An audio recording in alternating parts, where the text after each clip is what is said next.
masters and guests. Today, I would like to explore something fundamental to human experience. But before that, let me share a personal anecdote. Recently, I attended the Toastmasters area level contest, not as a contestant, but as a guest. As the only non-vote taker from Sunshine Toastmaster, I was soaking in the atmosphere. And among the many fine speeches, one deeply resonated with me and inspired a mini treasure hunt. The moment I got home, I found myself searching for bookshelves, swimming through a sea of books, many collecting dust. What was I looking for? I was looking for a thick book with a green binder. I was looking for my diary. After a couple of failed attempts to locate my diary, I paused and I thought to myself, the 15-year-old me wouldn't keep something as personal as a diary in a place easily accessible to my sister. Imagine the embarrassment.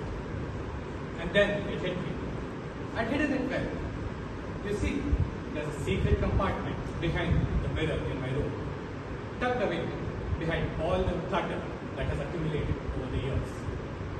I quickly removed all the items blocking the compartment and pulled it open. And there it was. The binder torn off on the sides a bit faded, but largely intact and exactly the way I remembered it. I took it out, I dusted it off, and started going through it. The initial pages were filled with the details of my adventure. The places I went, the people I met, the stories I shared, my thoughts, my vision, my dream. It had everything. This detailed chronicle lasted for a couple of months. After that, the entries dwindled. My stubborn desire to continue to write the diary conflicted with the lack of any major event. As a result of this, most of the entries thereafter could be summarized in 4 phrases. I woke up, I went to school, I came back home, went out to play, came back home again, did my homework, and slept. Seeing this stark contrast led to a profound realization that most of life is about doing the same thing again and again until something different happens. And if you look closely, you too will notice it. Think back to your school days. For 10 long years, you board the same bus, which takes the same route, with more or less the same people, cycling through the same subjects, day in and day out, until one day you take your board exams, and bam, everyone disperses, everyone scatters off to the next adventure. We do the same thing again and again until our next adventure comes. After this, we move on to college. Here, the routine changes. It is professors, tutorials, exams, quizzes, clouds, and if unlucky, a few backgrounds. We slowly settle into this routine. And before we know it, 4 years have passed, and the 8th and final set comes to a close. And perhaps unnoticed at that time, the last day where all your college mates are under one roof in the hostel comes to an end. We do the same thing again and again until something special ends. This pattern reminded me of this amazing story of Jawad Payam from Assam, also known as the Forest Man of India. It was year 1979, and a devastating flood in the banks of the river Brahmaputra caused countless snakes to seek refuge on nearby sandbar. However, due to lack of any tree cover, these snakes didn't survive for long.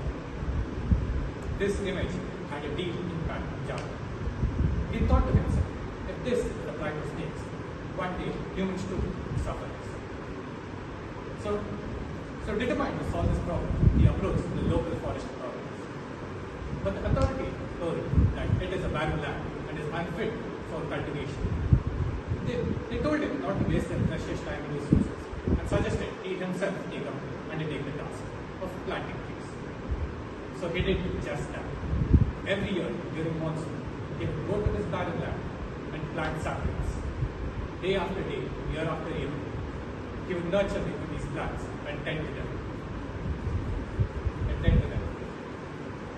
With absolutely no regard for the harsh weather conditions. After this, today, after 40 long years, that barren land is now a 5,000-acre lush forest and is home to diverse flora and fauna. He did the same thing again and again until something magical happened. You see, life is like a vast ocean, and the rhythm of the tide is like our daily routine. But every now and then, there's a tsunami of change that happens. For the trader, it could be looking at charts day in and day out until that profitable pattern finally reveals itself. For a dancer, it could be the countless hours practicing the studio until that final performance that wins a standing ovation. Or it could be for the Toastmaster rehearsing his speech countless times in front of the mirror until the final speech in a club meeting which wins a huge prize, of course. So dear Toastmasters, as we navigate through life, which consists of these inevitable routines, remember these routines aren't just waiting periods. These are the groundwork for your next big adventure. And if consistent like Jada, could lead to something magical. Thank you.